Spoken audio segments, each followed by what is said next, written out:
Yes, good morning, student. Yesterday we started the chapter of chemistry, matter in our surrounding, in which I told you something about the matter, the physical nature of matter, and we performed an activity to verify what is actually the physical nature of matter, in which we dissolve solid potassium permanganate into water. And after this activity, what we concluded was three main points about the characteristic of matter. The first point was particle of matter are very small in size. The second was particle of matter has space between them. And the last what we concluded about the matter was particles of matter are actually continuously moving. Now there is one more property which is shown by the matter, is that particles of matter attract each other. Now, how to verify this property of matter, that the particles of the matter are attracting each other? We need to perform another activity.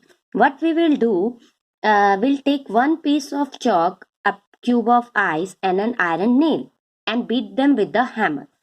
You will observe that to break the piece of chalk into so many pieces was very easy. You need to apply a very small force, which you can do with your hands also, है ना? But you can do, you just take a piece of chalk and just break it. So it was very easy for you to break the piece of chalk, but you can't break the cube of ice with your hands just by applying a little amount of force. And to break the iron nail, you need a even more larger amount of force. Okay, in fact it's not possible for you to break the iron nail under the normal condition. If you apply a very huge amount of force, it may be possible that only the shape is deformed, but the iron nail is still non broken. Okay, so what we will observe after this activity is that it means there are some kind of force. There is some kind of force which was holding those pieces of chalk or the cube of ice or the iron together. Okay, and in order to break these items, you need to apply a larger amount of force than that force which were holding them together. Okay, so that force which is holding the particles of these metal together is known as the force of attraction between the particles. Now, as we observed, the chalk was very easy to break. That means the force of attraction between the particles of the chalk was very less.